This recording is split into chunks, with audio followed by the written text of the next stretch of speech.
আসসালামু আলাইকুম বন্ধুরা, আজকে আমরা এই বাসায় দুটি টয়লেট এবং একটি রান্নাঘরের কাজ শেষ করলাম। আমাদের ঢুকতে এখানে একটি ট্যাপ দেওয়া হয়েছে এবং এখানে মোটর বসানো হয়েছে। এটা 2 ইঞ্চি বোর্ডিং। এখান থেকে হচ্ছে ভিতরে পানির যে পাইপটা সেটা চলে গেছে মোটর থেকে ডাইরেক্ট, এবং এইদিকে ঢুকলেই দেখতে পাচ্ছেন বারান্দার ভিতরে কত সুন্দর একটি পরিবেশ। যেমন প্রথমে ঢুকলে আপনি এখানে একটি বেসিং পাচ্ছেন, যেখানে এই যে ওইখানে হচ্ছে আমাদের ডাইনিং প্লেস থাকবে। এখান থেকে এসে এখানে হাত ধুতে পারবে খুব সুন্দরভাবে। এখানে একটি বেসিং দেওয়া হয়েছে। বেসিংটার সাথে কোনো আয়না নাই, জাস্ট শুধু বেসিংটা দেওয়া হয়েছে।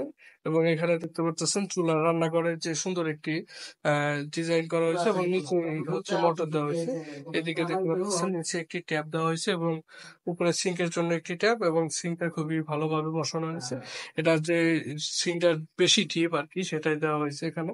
এবং এখানে যে বাথরুমটা দেখতে পাচ্ছেন 6 ফিট বাই 6 ফিট। তো আমরা এই বাথরুমটা কিভাবে সাজালাম সেটাই দেখাবো। যেমন আপনি দরজা খুলে ঢুকলেই প্রথমেই পাবেন একটি বেসিং। এখানে বেসিং লাগানো হয় নাই, তবে লাগানো হবে বেসিং, এবং সাইডে হচ্ছে ফ্যান থাকবে। এবং ভিতরে ঢুকলে এই পাশে হচ্ছে আমাদের ঝর্ণা থাকবে। এটা এখানে গরম পানির লাইন দেওয়া হয়েছে, এবং গিজারের যে সিস্টেম এটা শুধু ট্যাপে দেওয়া হয়েছে। এখানে বালতি পূজা করার ট্যাপ, উপরে দেখতে পাচ্ছেন ঝর্ণা, নিচে সাইডে আমরা একটা কর্নার র্যাক লাগাইছি, সাবান গ্যাস, এদিকে টিস্যু বক্স। তো এটা ছিল একটি বাথরুমের কাজ। কেমন হয়েছে অবশ্যই জানাবেন। এবং বিপরীত পাশে আমাদের আর একটি টয়লেট আছে, যে কাজটা আপনাদের এখানে দেখাচ্ছি। যেমন এখানে হচ্ছে আমাদের 3 সেট বিল্ডিং। আমরা এই দুটি টয়লেটের মাঝখানে উপরে আমরা আহ ট্যাঙ্কিটা ফিটিং করে দিয়েছি, যেটা আপনাদের এখন দেখাবো। দেখতে পাচ্ছেন এই যে আমাদের ওখান থেকে মোটর, এবং ওইখানে আপাতত গিজারের লাইনটা আমরা ডাইরেক্ট মোটরের কানেকশন দিয়ে রাখছি, যাতে বাথরুমের ভিতরে ডাইরেক্ট মোটরের পানিটা আসতে পারে। তো এই দিক থেকে আমাদের কানেকশনটা এখানে এইভাবে করা হয়েছে, এবং এই দিক থেকে আমাদের পাইপটা সরাসরি 1.5 ইঞ্চি দিয়ে বাথরুমের ভিতরে ঢুকে গেছে।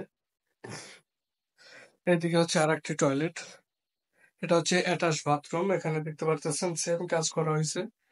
আর এখানে হচ্ছে একটা হাই কমোড বসবে, এবং এদিকে বসবে একটা বেসিং। তো এখানে হাই কমোড আর বেসিংটা পরে লাগানো হবে, আর এখন লাগানো হবে না। তো এটা ছিল এই বাথরুমের কাজ। অবশ্যই জানাবেন যে কাজগুলা কেমন হয়েছে।